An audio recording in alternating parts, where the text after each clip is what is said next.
On loose lines, we are back. I didn't give him an intro. I just thought that I'll throw him to the Wolves because Mr. McKinnon was very, very random to say the least. Toby, welcome. Hi, Paul. How are you? So what this show is about, people, in case you're watching and you'd like to know what the show's about, we'll go through the highlights from the Terang Cup. We'll also be going through the notables from the week. That's been, as we've seen it. They're not all the big names and some small names as well. And that's how you introduce the show, and that's what the show will be about. The show was going to get to that, but it's just random, as it always is. And as was Trot's vision at Terang, Tobes. It was a good night at Terang, wasn't it, the other night? It actually was very cold there for a little while, but by the end of the night, it was quite a nice, pleasant night, wasn't it? Paul, the sun was about, and thermometer was a bit of a theme of the night, actually. When the sun was out, it was 25 degrees. The sun went down, and it dropped in probably 10 minutes to minus 10, got to a low of minus 15. But apart from that, it was a beautiful night. Daniel, you've never seen so many trainers and drivers rocket up in shorts and T-shirts and just shaking their heads, weren't they, Tobes? And they had to walk past us, and you could see they're all like, what have we done? Daniel Hibbard, firstly, welcome too also. Yeah, it's good to be back, boys. That's one thing I learnt going to university down at Glenormiston down near Terang is that you always pack long-sleeve clothes, no matter if it's sunny or warmer in the day. The evenings get very, very cold. Did you do the Noorat horse truck? Did I? No, I don't think so. Oh. No, I spent plenty of time at the Noorat pub. I know that for a fact. You didn't hang around. You didn't hang around to close on a Thursday night. Thursday night, Tobes, you got the special. He'd throw everyone in the. He was a horse trainer. He'd throw everyone in the back. You'd stay there as long as you want. Get as rotten drunk as you want. He was an ex-copper. He'd throw us all in the back of the horse truck and take you back to Glenormiston College and just drop the tailgate, and that was it. It was an open slaver every Thursday night. Can't remember his name. I don't think I got that drunk. It was fun. It was good times. Can't think of his name. The great Corey Van Ryn knew him very well. He was a mounted police officer in the branch back when Corey was in there. But anyway, that's random and off topic, that's for sure, which is what we tend to do. And Toby's going to tell me off. Hang on, Tobes. I'll get to it. I'll get to the spreadsheet and I'll even open it up for you. I'll just put it all up there for Toby. Daniel, you and I are going to start. A quick shout out, Paul, if I can, right? Just I've got a mate works at liquor licensing in the city, so just a quick shout out to him and hope he's going well. I'm reasonably confident that that publican's no longer there. I can promise you that. So it's I'm talking 20-something years ago. Listen to the fun police at the other end of the microphone. I mean, what's going on here? Toby's been behaving himself, that's for sure. I'm going to be in trouble from Tobes. I have to try and get something up while we are still talking, which I can't probably do. Tobes, I apologise, mate. There's one part I didn't get up, and I should have got it up, so that's okay. And there's so many lines there. There's tablets for that, Paul. Daniel, I knew I'd left myself open. I knew that was coming too. I knew he was going to say it. The Trotters, the Terang Trotters Cup. Good week for Kate Hargraves and Alex Ashwood, that's for sure, mate. Yeah, this is. I have to firstly apologise to all the on loose lines listeners out there. I got this race completely wrong. Toby can take all the credit that he got this pretty well spot on. I was completely off the mark. I apologise, and I hope I did get a bit right during the rest of the night, but unfortunately, I completely botched this one up. It was a great performance by Well Defined to go back to back in the Trotters Cups. Obviously up in grade against some pretty stronger opposition with some good horses off the back marks with McLovin and Pink Galars. But the race was essentially for those off the front marks. They made it really difficult for the horses out the back.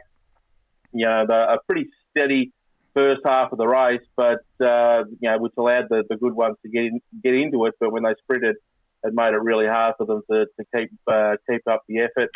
well defined, pretty much similar to last time. Had a nice cosy trail, was able to tip and go, and just came down the outside to get up over Robbie Royale, who Toby obviously mentioned last week about where we sort of expected him to be in the run, and that's how it planned out.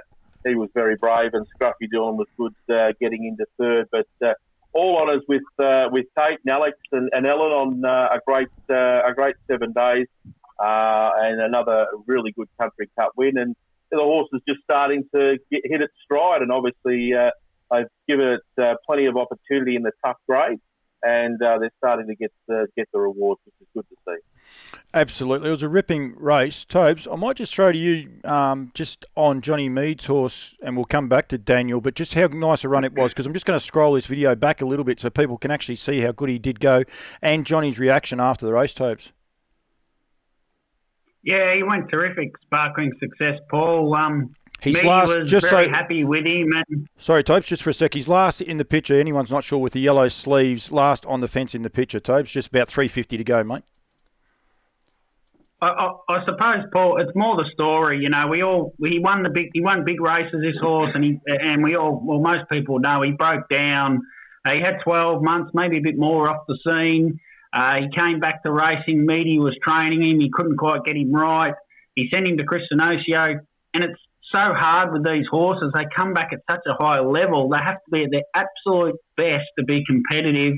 Chris couldn't quite get him to his best. He's gone back to Meaty, and he went well the other night. He's still a long way off his best. I don't think he'll ever get back to his best. But I'd say, Paul, if this horse just wins one more race, it doesn't matter what the race is, it will be as good as any other win he'd ever had. And I know the amount of time and effort they'd be putting into that horse, and it would be well worth them winning just one more race. It'd be great to see. I couldn't agree more, and he really did find the line terrific. Daniel, just the rest of your cover up on the race, mate. Sorry, but it was just, as I said, while I had the video up and going, it was a bit easier for me to be able to do it that way. But your thoughts on the rest of the race, mate? Yeah, well, as we said, Sparkling Success was a great effort to finish as well as he did. Obviously, the two back markers there, Pink the last, she came with one big sprint from about the 400-metre mark and sort of loomed up turning for home, but just sort of ran out of puff turning for home. And McLovin had sat without cover and sort of dropped away there at turning for home. So certainly disappointing, those two performances, but obviously the handicaps did play a part there, and the front markers certainly made hay while the sun shone. Yeah, it was a very, very good race. Dell's Destiny, unfortunately, Tobes wasn't on best behaviour. Horses rushing at him, and that's that Cups class was one of the things we alluded to. Each time you win, you go up in grade, and you also get against, especially with the Trotters, don't you? You get more seasoned horses. Daniel, I actually found one post us doing our preview show for the Trotters Cup the other day. It was Scruffy Dillon, wasn't it, Tobes?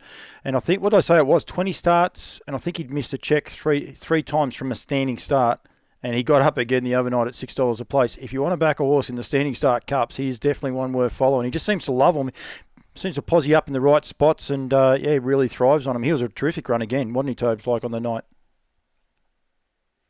Yeah, terrific. Went terrific again, and he's always going to give you a sight, that horse, Paul, and he just beats all the ones that go a little bit ordinary, they're a little bit off, or they've had a hard run. He'll always beat all those, which means he's going to finish somewhere between second, third, fourth, and fifth, and that's just what he keeps doing. Yep, absolutely. We undersell a little bit of what it means to people too, because I know Kate Hargraves was there and she was almost in tears. She's won Group 1 races and all the rest, but she's got a soft spot for Flick.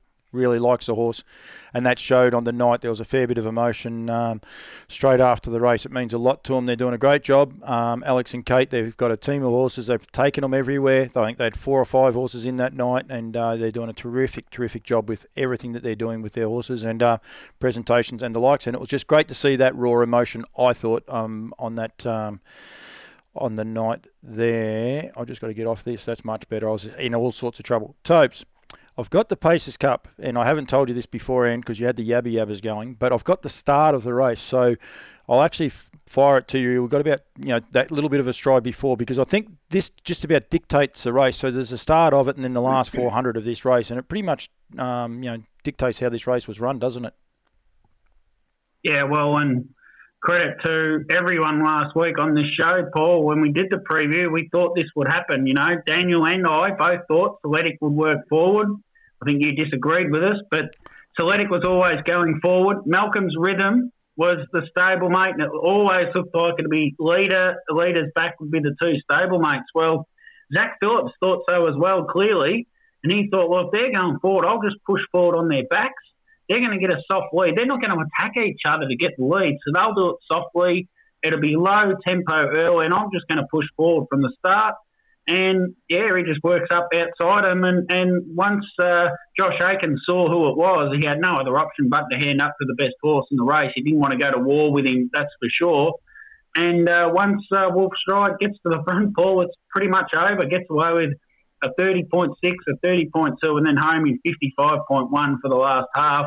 And once it becomes like that, they always become peg-dominated affairs. Malcolm's Rhythm, he probably was entitled to finish a little bit closer to Wolf Stride. You know, they've run a more rate of 156.6. As I said, the middle half was relatively slow and they dashed home in 55.1. He probably was entitled to be a little bit closer, but he did what he had to do. He ran second. Somewhere Secret, it was terrific. It's the horse no one talks about. It was well named. It got around and 3 wide into the chair in those slow sectionals, and it fought to the line well. And basically the rest, they all get a semi-tick. Like, what could you expect of anything? 888 was fantastic, coming around 3 wide and toughened out. Serletic back on the inside. He over-raced a little bit, Serletic, which when he goes forward, he seems to do that. And all the rest, you know, they've got excuses because they just couldn't get into the race. Once Jason Lee got to the chair outside Wolf Stride, no one was going to get the chair off Jason Lee and no one was going to get the lead off Wolf Stride, so they couldn't do anything but sit back and watch it happen. It was a funny race the way it ended up too, because you watch a horse like Rollover and you say, geez, he was up in grade and he done a great job, but you've got to be that little bit careful because, as you said, Tobes, they only really dashed a half after they settled into their formation, and the likes. Rollover still went terrific. I'm definitely not picking on his run, but it's just one of those races that the form can be a little bit varying because it was basically get in your spots and then dash home. It's hard to pick or wrap any of the other runners. Oh, and it's a good point you make, because I'd say Belittled could have done what it did. Oh, absolutely. Yeah, I think there'd be a lot of horses in those sort of races that could. Just for the record, with Serletic, I said I thought he was a smoky for a place if he went back. My worry was if he went forward, he pulls too hard. David Aiken, that's exactly what I said.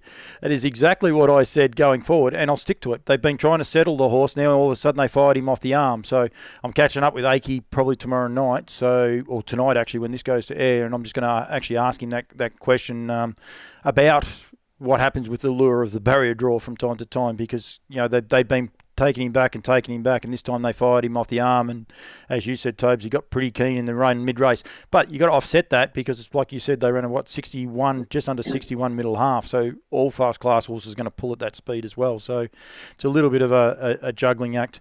There was some ripping racing, though, Tobes, for the rest of the night. There was a fair bit of excitement going on as well, wasn't there? Sorry, Tobes. Yeah, on that Ripper Racing, Paul, Honolulu Bay. We did that preview show Thursday night. It was Dan's best bet. I went on SEN Track on Friday, and Brett Carroll came on for 2 hours, and he said there's only one bet to have on the night, and it was Honolulu Bay. At that stage, it was $2.30, and he just went straight to the front, led all the way, and won very softly. They've got a pretty big opinion of this horse, Paul. I don't think we really realise how highly Akey thinks of it. I'd love you tomorrow night to ask him about it. So, seeing Dan gave me a wrap earlier, the wrap's coming right back. His best bet, Honolulu Bay, absolutely bolted in at $2.30 at the time it was. And for me, donuts. Just donuts. It's okay. I can handle that. Nothing. I should give you donuts because you did buy pizzas the other night. So next time I'm with you, I'll give you a donut. Oh, good pizzas, but you could choke on them at the wrong time, unfortunately, those pizzas, couldn't you, Tobes? no good trying to do form and suck on one of these pizzas, I can tell you. Just get to the wrong spot. It was no good. Tobes, the run sheet has us with the Drivers' Premiership, and guess what I didn't get? The Drivers' Premiership. So I do apologise for that part, but I will get it up. Where are we sitting at the minute, mate?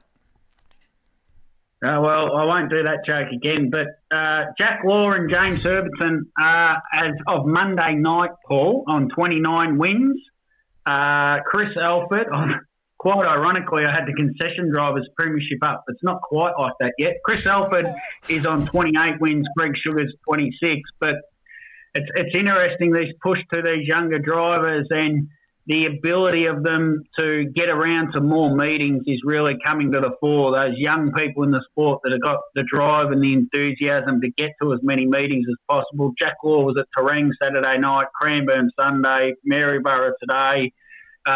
Then tomorrow, I don't even know where the trots are tomorrow. Then Wednesday, he'll be up at Mildura. So if he just keeps getting to every single meeting, he's nearly going to win this premiership, which would be unbelievable considered he's still a concession-rated 3 driver. Oh, absolutely. And he's doing a good job. He's presenting himself and doing a gun job. We're chasing a market. We're chasing sponsors on this show. These boys need to get paid for what they're doing. Surely there's someone out there that wants to get behind them. Sportsbet, Super, whoever they all are, these betting agencies, anyone. The boys can tip winners left, right and centre. We need sponsors and we need a market for this, don't we, Topes? There's no shame in asking, Daniel. Don't you worry about that, mate. I'll keep asking. Don't you worry one bit. I reckon a market on this would be a really good thing for the punters, because it's like we spoke about it last week, but just in that, the summary there from Toves, I mean, it's so close and can change very, very much every race night essentially. So you'll get someone could get out to a 10 win lead, but that might only last for a couple of weeks. So it's a very volatile market, and I'm sure there'll be a lot of punters out there that want to have a dollar on one of their favourite drivers. Yep, absolutely. Topes, you had some correspondence, which worries me a little bit, but I'm not 100% sure if it's right or wrong, but we'll just wait and see. I need to be able to proofread everything that you've got covered up sometimes, but anyway. This is, Paul, basically a public service announcement on behalf of the industry is how I would describe it. And it's directed at one person, and that person is Aaron Dunn. We have an industry, Paul, made up of more people than just one. We've got trainers, drivers, stable hands across this whole sport. And he's making a mockery of it, this bloke. You just need to give other people a go, stop winning races everywhere you go, and we just are nearly over it. It's Aaron Dunn winning races everywhere he goes, Paul. He's training them, he's driving them, he's just the man of the moment, and the industry can't survive if one person's going to dominate it. And the way he's going, by year's end, he'll be training 10 winners at every meeting for the whole week. And it can't happen. We can't let it happen. So this is a crusade, an open letter on behalf of the industry to get Aaron Dunn to stop absolutely dominating this sport, because we're over it. Well, Topes, done. Halfway through that, I had a sponsor for you, mate. I had it sorted. I had a sponsor for you in Done Easy. But then at the end of it, you've done yourself a dinner. Done Easy will come on and sponsor him and go from there. I was thinking, hang on, that wasn't in any of the run sheets of that. No promo for Aaron Dunn, but he is doing a good job. I don't think he didn't get a winner at Terang, did he? No, he had a few in, and I don't think he did salute. No, he didn't the other night. But that's what happens. He's only training a small team. Like we say, he's training 10 or 15, but that's a small team as compared to a lot of the other places, and it is going to slow down. But right at the minute, he's having a rip and run and keep it going, I reckon. So well done to him for sure.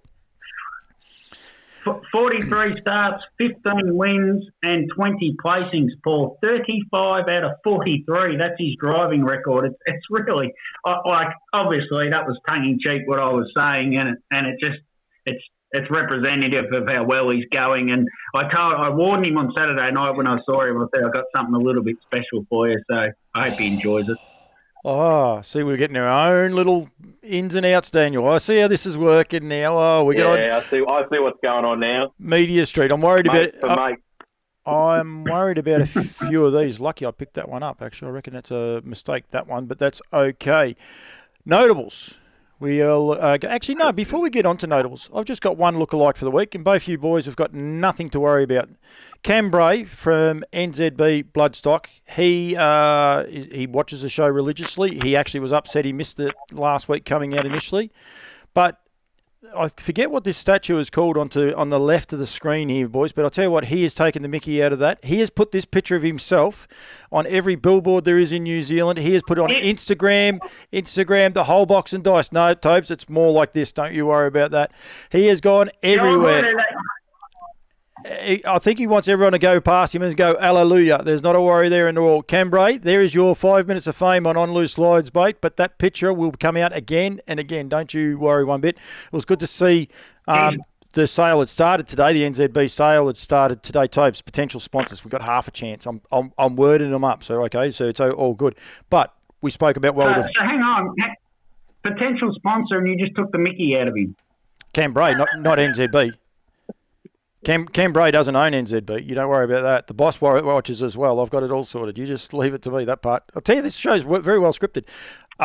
We talk about well-defined winning the Trotters Cup. Timing is everything. There was a half-brother to him, went through the sale ring today. I think it got about 39,000 too. So I think they sold okay, the Trotters today in Cambridge. It's been a tough haul for some of those connections that have had to sit around for a week because they also had a COVID scare over there. So good luck to all of those guys. Rightio, I'm going to put out a warning.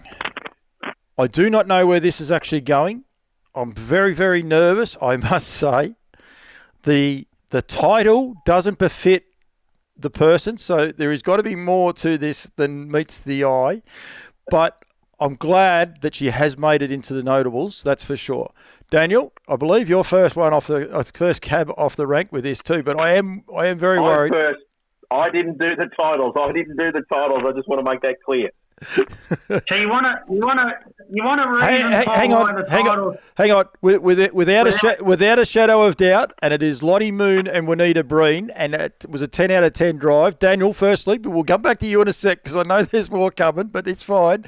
Daniel, talk about stables. You talk about Aaron Dunn having a good run, Tobes. Juanita Breen and Aaron, they're flying. They are doing a terrific job with a very small team of horses as well. Yeah, they are doing a great job. And this mare, I've really got a soft spot for her. I think I saw her at the trials when they first got her from New Zealand. And it's hard to believe, she's actually won 5 races from 9 starts since coming across from New Zealand. And the 4 runs where she hasn't won, she's probably been a bit unlucky and circumstances haven't sort of played into her hands. She does have that, seems to have the want for a bit of a sit sprint sort of style of racing, but most of the races that she's been in, that's it's accommodated her and helped her out. The win on Thursday, watching the race, I actually didn't see the race live. I only listened to it on the radio, but I watched the replay after it, and if you had backed it at Turning for Home, you would have been screaming at the TV because it was just running into backsides and couldn't get a run, and then it was like Juanita had been possessed by Moses because the Red Sea parted and she drove through the gap, and it took a long time to get through, but she got there on the line, and it was an incredible performance. And Lockie's call was even more so because Lockie sort of didn't really get too excited about it. And then all of a sudden it just appeared and won. It was one of those biblical miracles. A brilliant performance by Lottie Moon, 157.9. Obviously, no one wanted to back it because it paid $15 on the tote, which was crazy odd. A great job there by Juanita, a great win. I've got you two in hysterics. That's fantastic. But great win by Lottie Moon at top. Just for the record, this picture here of Cambrai, and I think it's Christ's Hands is what the statue is called. The boys can't see it. They haven't even actually seen that picture. But Daniel just rolled into it beautifully. It was incredible. Daniel, my concerns are that Juanita spoke to me the other day and asked me to tell Toby not to sing no more. Then I spoke to Toby, and Toby asked me what Juanita thought of his singing, and I said, nothing special. Or no, had I had any feedback on his singing? Hence, while I'm very nervous here. But is there more to the title, Tobes, than meets the eye? Without a shadow of doubt. Yeah, well, I was looking for something to do with moons, Paul, and initially I thought, I would fly you to the moon and back if you'll be my baby. And I didn't like that. That one, Asa mightn't have liked me singing that one to Juanita. So I went with Yes, I'm being followed by a moon shadow, moon shadow. Okay, is that it? That's where the shadow comes from, without a shadow of a doubt. The I knew moon shadow. there was a real worry with that one, that's for sure.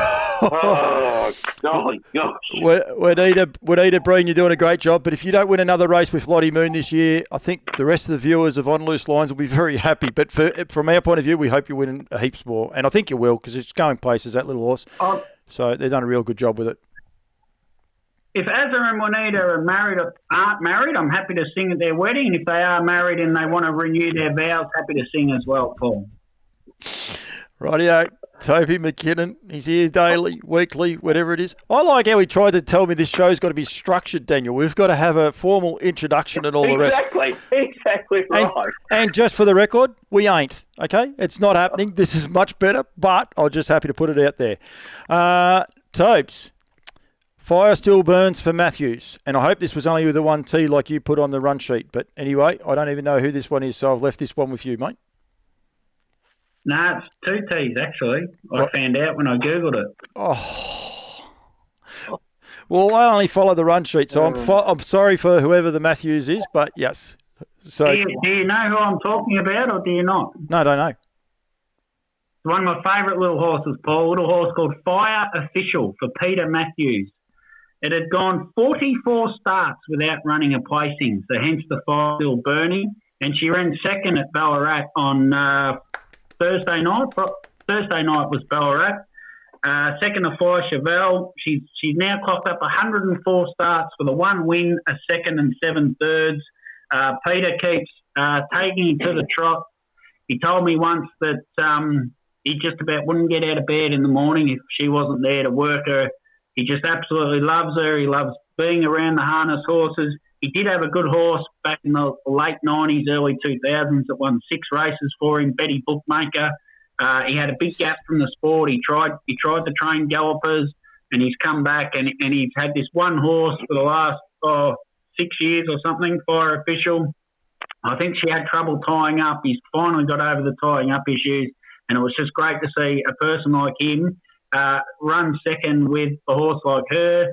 Like, he's the sort of bloke, Jeff Senior can't drive at night anymore, so he takes his horse to Melton and all the way back home, and that'd be just out of the goodness of his own heart. He's a wonderful man. He's the president of the Warrnambool Harness Racing Club, which is still going. There's a track there. There's people train on course. He's a dedicated, committed person, and I thought it'd be a nice note to recognise her running second at Ballarat. Absolutely, and that is, I'd rather you lose the singing and keep producing these ones, Tobes. That's a great story, and well done, and well done. And I apologise for not having the second T, but I generally just copy them as Tobes says them, but that one was Toby's fault. So spelling's not my strong point, Tobes. I won't claim that, but yeah, you did actually have that one with only the 1T. You've got to say that for sure. Yep, I'm looking at it here right now. Daniel. There's some good stories actually at Melton the other night. There was quite a few nice winners, but this one's a pretty simple title, On a Highway to Surf. Well done to Matt. I'll throw up to you, Daniel, or across to you. Yeah, good. A really good double at Melton on Friday night with these 2 horses. The first leg was Kai Valley Surfer Girl. Both the horses were driven by Greg Sugars, who had a ripping night there at Melton. Kai Valley Surfer Girl was well supported in the betting. I think it was around $5 or something into about $2.50 at the jump. If you watch this race, Greg obviously knows what sort of horse he's got underneath him. Obviously not the strongest sort of horse in the world, and it's had 11 or 12 starts for not much. First up from a spell. The leader was Savvy Kai Valley, had sort of taken off and put a fair bit of spice into the race and kicked away. And Greg just sat, and he waited as long as he could before he really took off after it, thinking that the leader would probably come back to him, and it did. And then turning for home, he just sort of kept encouraging the horse, and eventually it sort of reeled in the leader. Bill White's horse, I'm Miss Royalty, looked like it was going to go straight past a lot of them turning for home, but it sort of run petered out. And then Greg was able to get the most out of Kai Valley Surfer Girl over the last 100 metres and get up and win by 3.5 metres. It was a really smart, classy drive, and obviously Greg's just in the zone at the moment. But you can drive all the fast ones really well. It's easy to get on them and just sit and steer. But when you get on the slower ones, that's how you sort of, move around the racetrack and sort of get the most out of your horse. And that was a prime example of it. It's certainly not a world beater by any stretch of the imagination. And well done to Matt for persevering and getting the win. Don't know how many more there will be, but it was a great drive by Greg to get it over the line. And the second winner was On a Highway to Hell. Yes, Paul? No, very quickly, Daniel. There was a false start in that race, which you wouldn't have seen unless you watched it live. And Greg actually got out and pushed the cart back. You talk about horsemanship and the rest. The horse was kicking the wheels. He didn't put his hand up. He actually was galloping because it kicked the wheels that bad and galloped and caused a false start.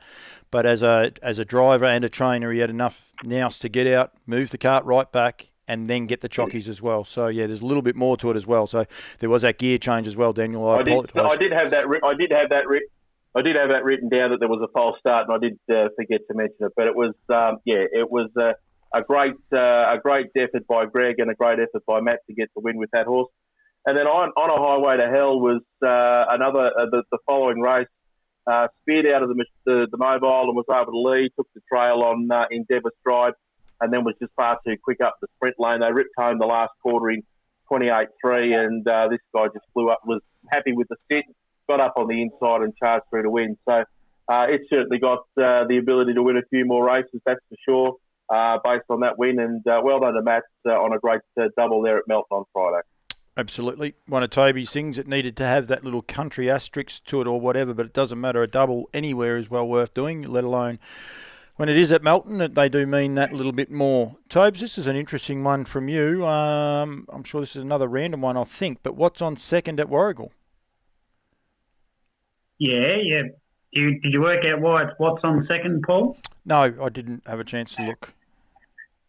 Because Kyle Costello drove a double. Oh, okay, Abbott and Costello. Gotcha. Who's on first base? What's on second? I don't know who's on third. Why is left field? Because centre field. Tomorrow's the pitcher, today's the catcher, and I don't care is the shortstop.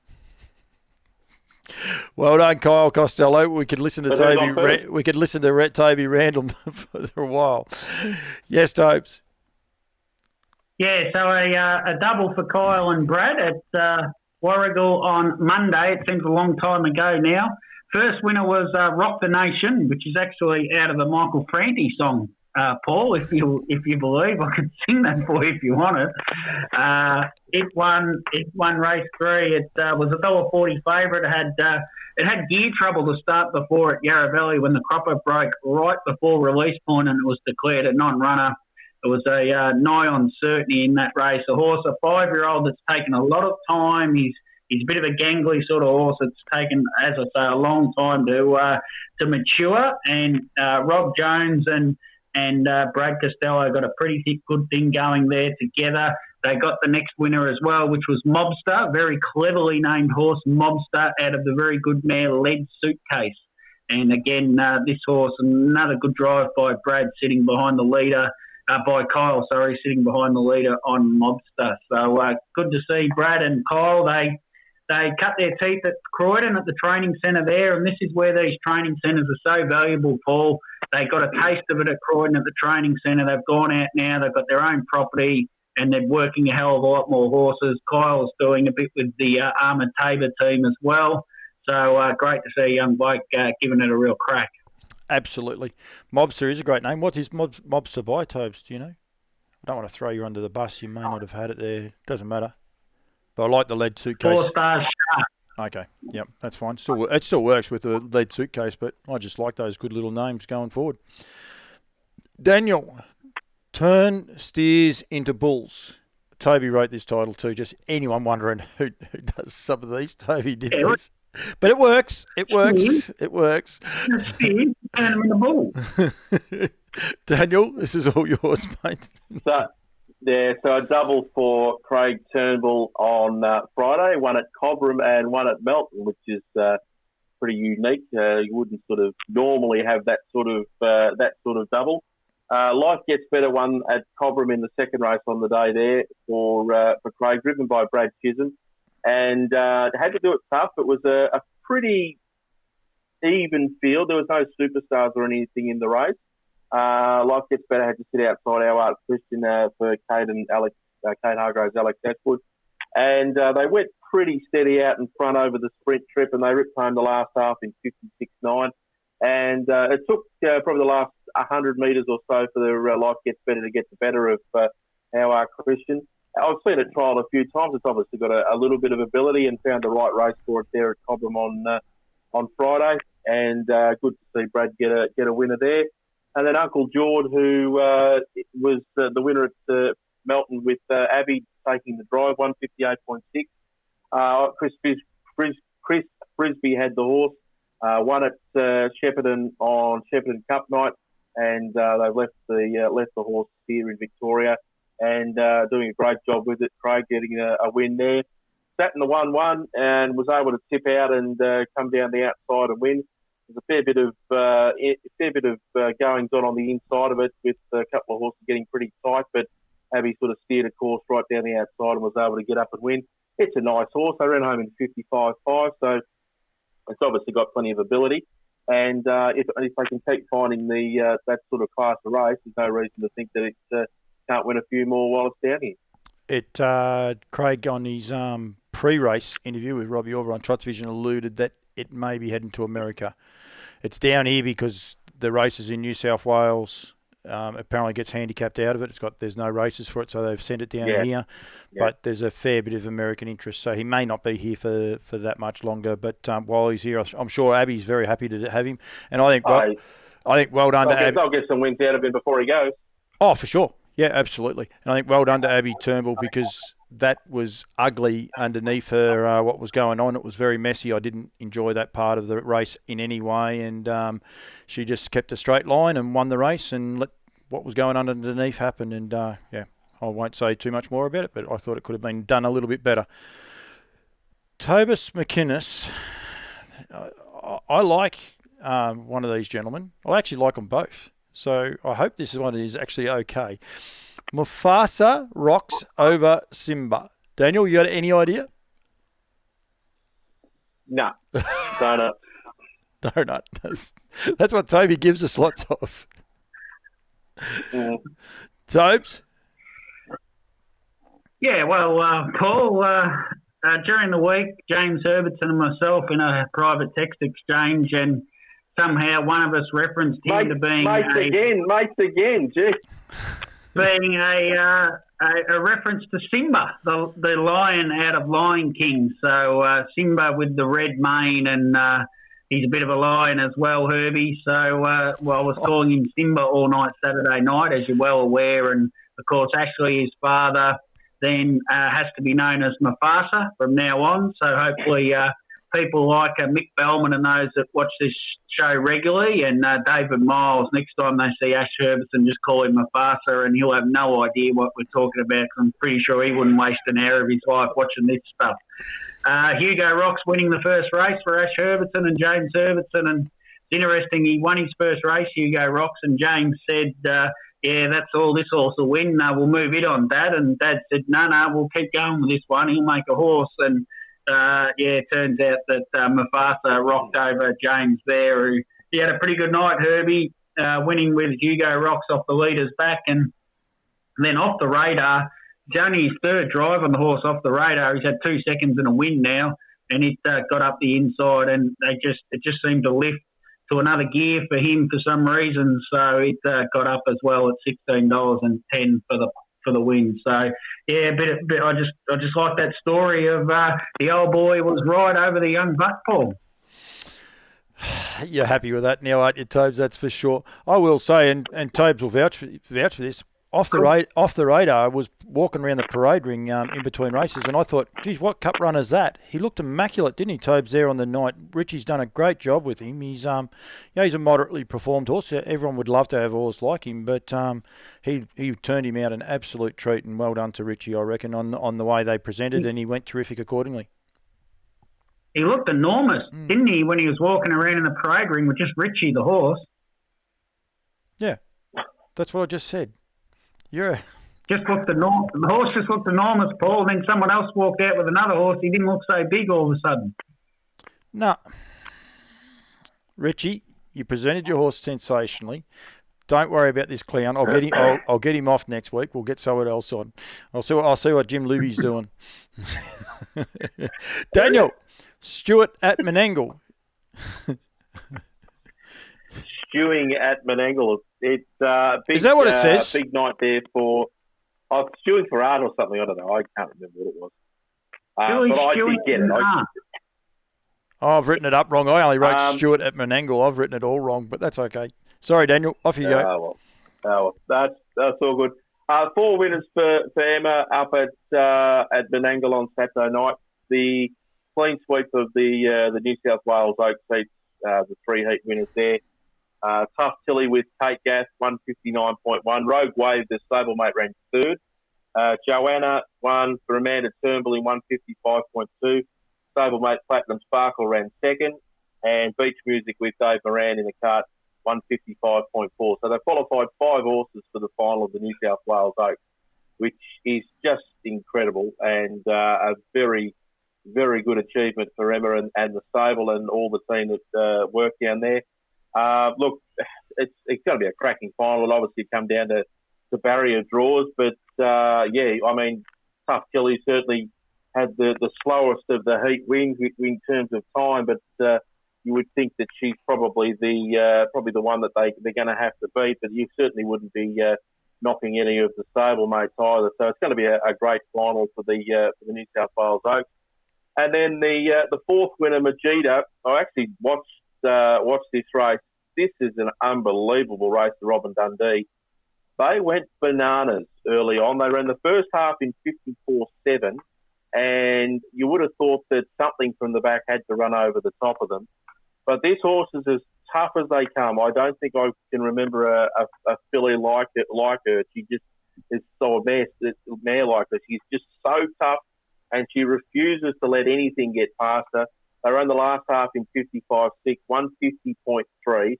The sweepers were coming late. She didn't want it any further. She probably only had another 5 or 6 metres up her sleeve. But she managed to get there and win. And look, she's just an absolute gun. And that was as tough a performance as you're going to see. And a brilliant effort. A brilliant drive by Kate. She sort of got a little bit of a breather down coming off the back straight, even though they had run the first part of that race really hard. But she just got enough of a breather to be able to kick and get the win on Saturday night. I find their racing in Menangle pretty boring, but it was actually enjoyable to watch the other night. They seem to be stepping it up over the longer trip. I think because of the Victorian connection, they seem to put the speed on a lot more through the middle section, which made it tougher racing. I was just going to say that particular race, the Robin Dundee, as you say, the racing style tends to be a little bit more pedestrian to sort of watch. But that race was, if you'd had a bet on something out the back with the way the race was run, you thought, okay, I'm still a reasonable chance of getting into the race. And if you backed any of the leaders, you're sort of thinking, well, maybe we might not be able to get home here. But they were able to kick and hold on. And the sweepers, like Miss McGonagall's gone off the charts to run 3rd. Yep. And another 20 metres that probably wins the race. So that style of racing, when they run the races like that, it is certainly a lot. It gives you, if you've backed something that's gone back in the field, you've got a chance to run over the top. Pardon me. And that's probably what you're going to get in a Miracle Mile, say, where they're going to go pretty well hell for leather the whole way. And that's why that race is probably going to be a really good wagering race for sure. I got one for you because I was watching those races the other day. I watched all the heats on Sunday, and just watching them, and I find it boring, Menangle, because they seem to be going too far away from you, and then they seem to be coming head on at you. I'm glad in Victoria we don't have a 1,400 metre track, because I think it gets too washed away. And I think our racing at like Terang the other night, they were winning from everywhere. We've got tracks like Shepparton, Bendigo. Bendigo can be an on-fence track when it wants to be, but I think when you have an MO meeting like Terang the other night, they can come from everywhere. Ballarat with no sprint lane, and Melton. I think we're very fortunate to have such good tracks that can change it up. But it's a little bit back to Toby's theory with this not knowing what a lead time actually equates to and the rest. And Queensland do it so well, they put the times up, sectional times up, but what about if we took it a step further, and I'm only thinking these colours, but I'll change it up, red, green and yellow. So, you might have green as easy, your yellow, is getting harder, and then your red is, they're going way too hard. Just for the average punter, someone that's not, savvy with harness racing, they don't have to be those colours, Tobes. I can see you thinking about them, but just some way to say, well, that's an easy quarter. They put one up at 30 and it's a certain colour. Or if they've gone ridiculously too hard, it comes up as red. Like, change it up. Not for us, not for the die-hard harness people who know what's going on. It's for the people in the pub that may, and you put the times up, but someone might not be able to see those times like they do in Queensland because they put them up so they don't take up too much room. But if they came up at a different colour, they could really change it up. And then if you got the in-bet markets, Betfair and the likes, again, that could help the, I won't call him mug punter, but the person that's trying to learn how harness racing works. I just think it could put a better element to the sport. Me? Yep. Don't. It's not your worst, Paul. It's definitely not your worst. Probably one of your better ones, actually. I can see what you mean. Is that why you're stunned? You'd have to change how you rated them. So, if it's a Hamilton 1690 and they run a 30-second quarter, then that would be a red. But if it's a Bort and it's Father Christmas running that would be a green. And if it was Bort and Father Christmas running a 30-second quarter, that would have to be a red. So you'd have to change how you looked at them. But just at a snapshot, they've gone, and you could see the lead time, the first quarter and the second quarter, and they're all red. Then you start looking at the back of the field because you know they're going to come. If the first one's red and the next two are green, well, you can instantly, and the mug punter, whatever you want to call them, just the average punter in the pub that doesn't know our sport can look at it and see, well, they've gone slow up front here. This will be a leader-based track, a leader-based race. And going back to what you're talking about at Menangle, I don't think it matters if it's a 1,400-metre track or 1,000. If you've got the best horses in the country, and once they're in front of a race, if Wackenbarra leads in a race, it's always going to be a leader-biased track because nothing's going to run the best horses down. So the higher you get up in class, the more leader-dominated the races are. You run the best horses at Bort around the 800, and if the best horses will win from the front every time. You run maiden-only races at Menangle, and there'll be horses winning from all over the place, right?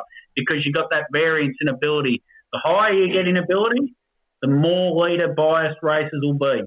Don't disagree. I just find Menangle seems to be more of a leader-biased track. What I was actually more alluding to, Tobes, was that when you actually watch the race, they just seem to be going away from you, and then they're coming at you as a head-on. Whereas, fortunately, at Bendigo's, Ballarat, Shepparton especially, because no one knows where the winning post is, so it's almost side on. But you can get to see the horses coming down the outside. He's getting better, Tobes. He's getting much better. But we get to see the side on angle, whereas at Menangle, it seems to be they're constantly coming at you as a head on. It's a little bit like the straight race at Flemington and those sort of things. Just my point. It's not the end of the world. So. I'd actually like it at Menangle, Paul, and some people will probably throw their chairs at the screen. I would have a double sprint lane, a double cutaway for Menangle. Then that would change the whole race because at the moment, if you lead at Menangle, you will not hand up to something because there's no sprint lane to get into. If there's a sprint lane and even a double sprint lane, you'll find someone will lead, hand up, someone can come around mid-race, they'll hand up. Because they're not worried about being behind the leader. They're not even worried about being through the fence because they've got a double sprint lane to run into. Then this opens the race up to everybody. You could be 3 back the fence at the start of the race, but with a couple of moves and you end up 5, 6 back the fence, you can then get off and make a sprint in the home straight. I would say if they tried it for a month at Menangle of double sprint lane, it would totally change the racing there. So just to clarify, when you're saying a double sprint lane to fit 2 horses in? Yeah, I wasn't sure if you had one cutaway and then another cutaway, but yeah, just so in other words, a big sprint lane that might be able to fit 3 of them in. Yeah, yep. No, that's fine. I was clarifying. You've got a 400. 400 metres straight. So I mean, it would make it's not as if it's a supposed cheat lane as it is here with it only being a 180 metres straight. 400 metres would really test them out and give those horses that if they're back on the inside the opportunity to charge through. And if horses have coming wide, they've still got the opportunity to win because in theory, you would think that there's been a fair bit of pace on by the horses that have sort of worked to get to the front and then hand up and take a trail. Fellas, they're gonna have to put a sign up over the back straight at Menangle. We've just solved two of their biggest problems: sectional times in red, green, and yellows, and put a sprint lane in. They'll just put a sign up. We'll have to get a ticketed parade up the. They'll just have an on-loose line sign on the back. Yeah, we'll have a ticketed parade going up the thing. We've saved them. John Dumsney, you can send the cheque to us. It's all good, mate. But I agree with that, Tobes. I don't like sprint lanes too much. I think sometimes here people tend to do it, but when it's 400 metres, that gives every horse a chance. Like you said, you might be behind the leader, but you can actually give the horse that's 3 back and even 4 back gets a chance then, because if the leader runs up the track, it becomes 3 horses up the inside, and you never know what could happen. Yes, Daniel? And the thing with the horse that's behind the leader when it gets to sprint lane here in Victoria, essentially, is that obviously they're the ones that benefit the most from it. If the horse behind the leader gets to sprint lane at Menangle, there's a fair chance that they're going to hit the front about 200 metres out rather than 20 metres out. Yep. So instead of being lining up for victory and, the driver waving the whip, they've still got another 200 metres left to go, and there's a fair chance that someone else behind them is going to get through and knock them off. It would certainly make it a lot more different sort of racing. It might take a bit to sway some punters, but I think it's a suggestion that they would have to think about because it would certainly, I think, particularly in the lower graded races, make it a really attractive betting proposition. You'd rather be, you might be 5 back to pegs, but you're still a shot turning for home. Yeah, I love it. I absolutely love it. Tobes, it's not your worst one by a long stretch, mate. It's one of your better ones, I can say that. Can we scrap this and refilm it? Because we've just agreed on 2 things, Paul, and I'm really not comfortable with it. I'm off. What was it? We had to have a structured show, wasn't that what it was? We had to follow. Where was that on the run sheet? No. I said you got to. Some feedback came to me that they watched the first minute of the show and they didn't know what the show was about. So all I asked you to do was introduce the show properly. Do you know what this show's about? Because I don't. It's about being on loose hence the name. Hence the name. It's a random show about random things. I was at Maryborough today, Paul, and did you note that Lockie McIntosh used the on loose lines? Yes. Well, I'll have to get a proper intro done with Lockie calling that. What race was it, Topes? An early race.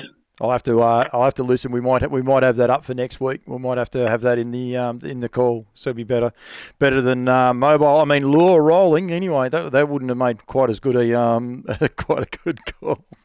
The last one that's on the spreadsheet is for me, Bendigo at Mildura. Daniel didn't say anything to that one, that's for sure. 12 races the other night, boys, at Mildura last Tuesday night. There we go. He's the Bendigo guy. Yeah, well, I've got to look at. I just think. From Bendigo. Yeah, I can do it wherever I want. Don't you worry about me, name dropper. 12 races. 11 of them had a connection with Bendigo, and I just think that's a pretty good effort. Good effort from all the trainers, drivers, and everyone making the effort there.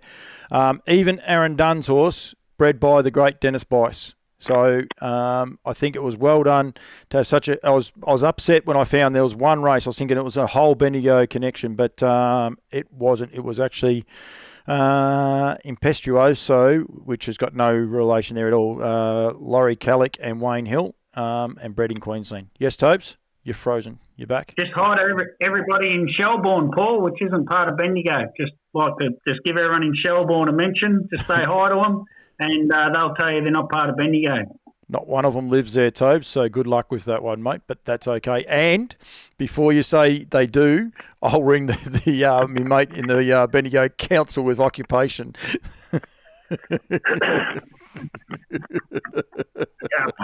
Barristock trial horse, Barristock Trial Horse. We go there first. Have a look. Who's running this show?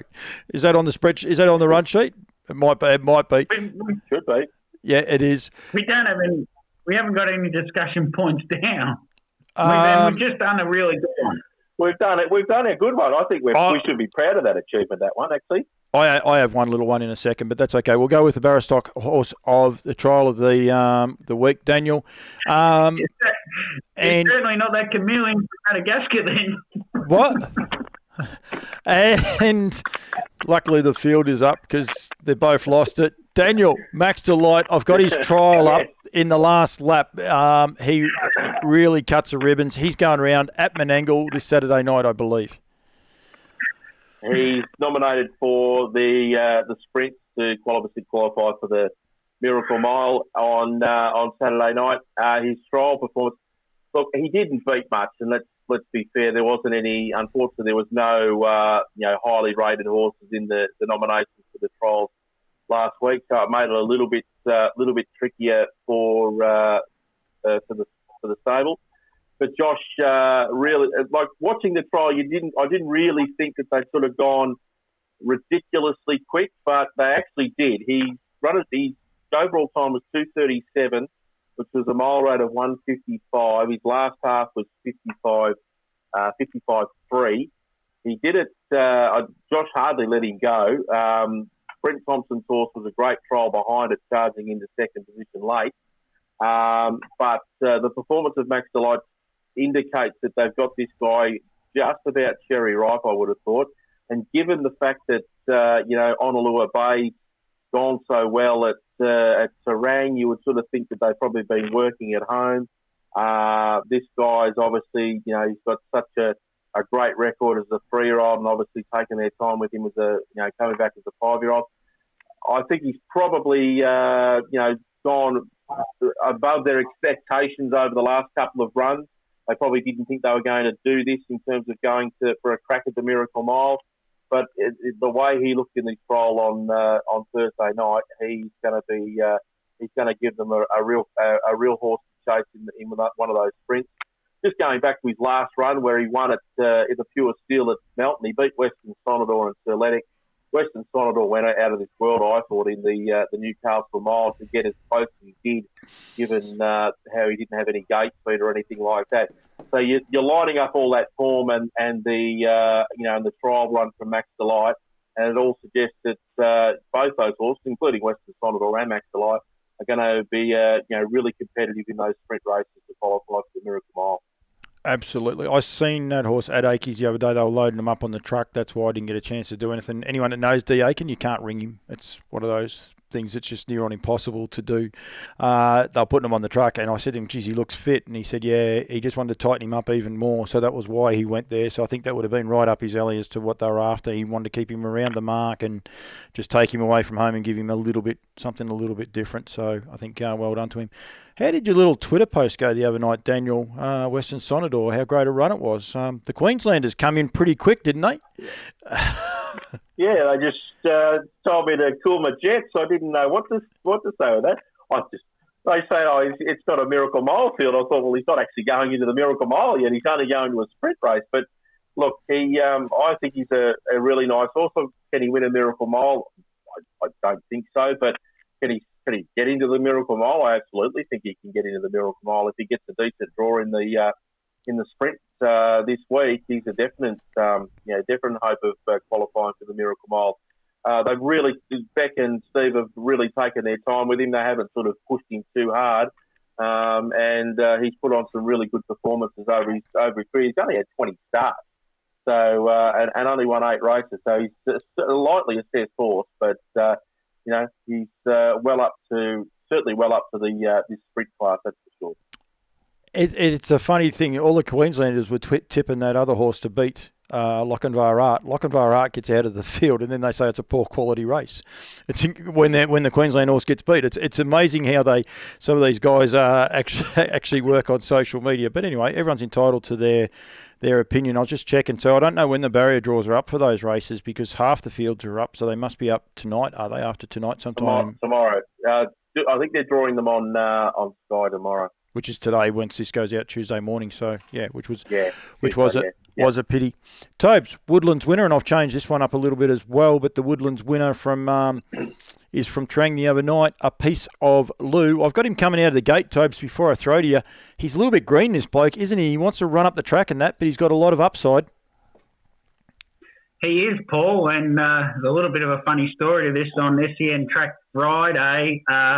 Brett Carroll thought he wasn't seasoned enough, the horse, and Greg Norman went by and said, I think he might be seasoned enough. So, first of all, I've got a question for Greg Norman, who generally does get on to these sort of shows. So, a question for Greg Norman, did he use plain salt or chicken salt before the race to season the horse?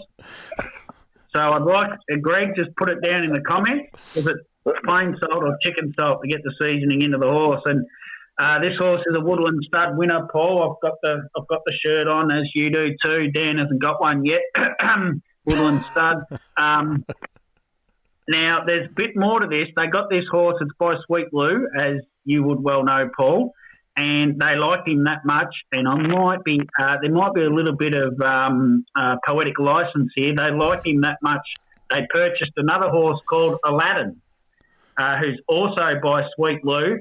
And it won a race, Paul, called the NZB Standardbred Harness Million on December 31. They bought Aladdin about 3 or 4 days or a week before. The Cormac family, that is, that own a piece of Lou. They liked the Sweet Lou's that much. They went and bought another one, Aladdin, and it came out and won the $200,000 NZB Standardbred Harness Million for 3-year-old colts and geldings, which carries a prize check for $107,000 for first. So there you go, investing in Woodland Stud horses and the NZB Standardbred sales. Well, you reckon we got them on? Did I mention that it was a $200,000 race, Paul?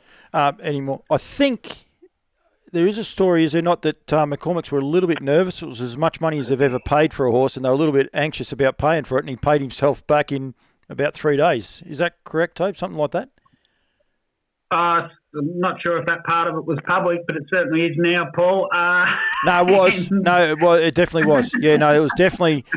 Someone wrote it up as a story. So yeah, they were. It was as much money as one of the sons had ever paid for a horse, and he was a little bit anxious. And then he said, "Let's have a crack." And within 3 days, he paid himself back. So I think the father of the Cormac said, let's stop breeding them and let's just buy good ones.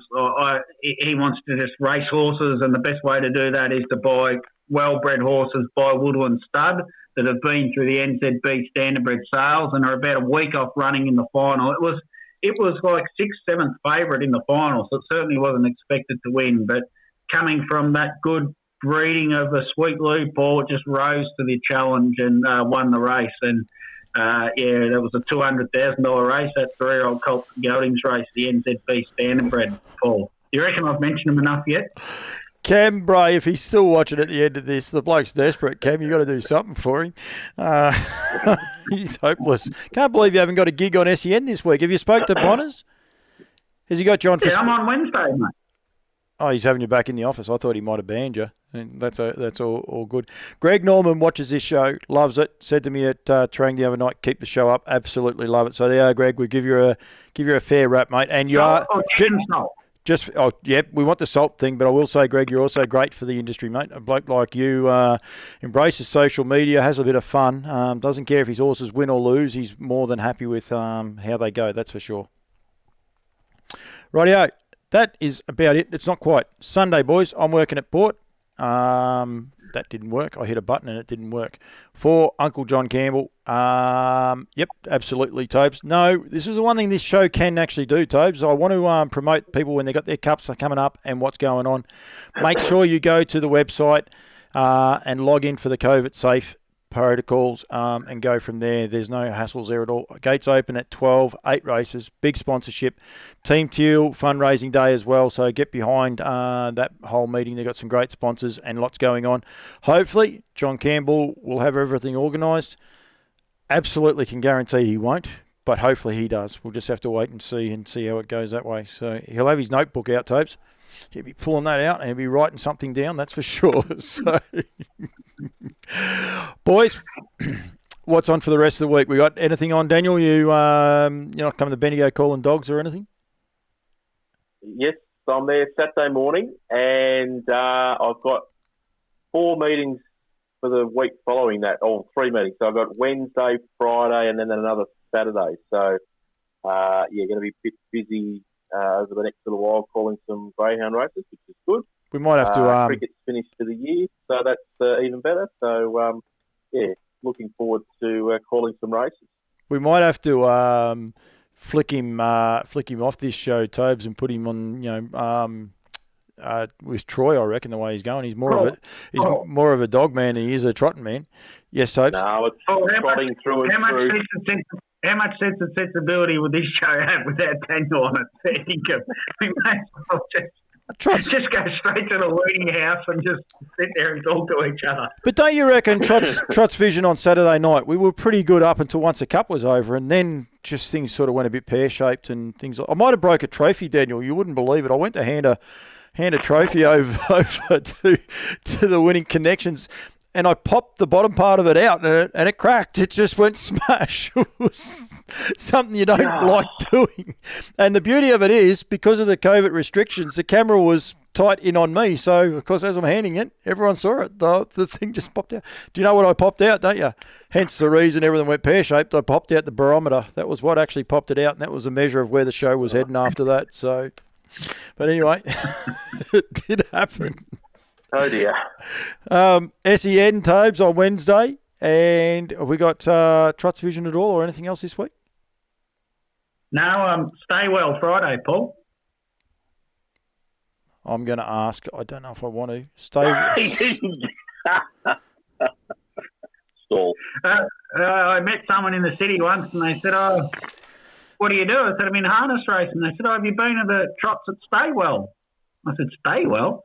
I said, "Yeah, the trots at Staywell." And I said, "There's no trots at Staywell. I don't even know where Staywell is." And he says, "Oh, it's near Ararat." And I'm like, "Staywell? What do you mean Stall?" He fair dinkum thought it was called Staywell. You're not going to mention his. You're not going to mention his name? No, it was like someone I only was just meeting them. I can't remember. It was at a party or a pub or something like that, you know. So it was someone I wouldn't even know their name before that conversation or after. Yeah. So every time I've said it since, it's always been Staywell. All right, boys. That's it for us for another week. Short show. We can't get under an hour. We can't. We just got no chance. Every time I think, oh, we're going good, we'll kill it under an hour. We've got no chance. Gentlemen, thank you very much for joining us with On Loose Lines, the incredibly scripted, choreographed, organised show that it is. And anyone that tunes in for the first 30 seconds and wants to know what it's about, good luck. Thank you, boys. Nothing, Topes?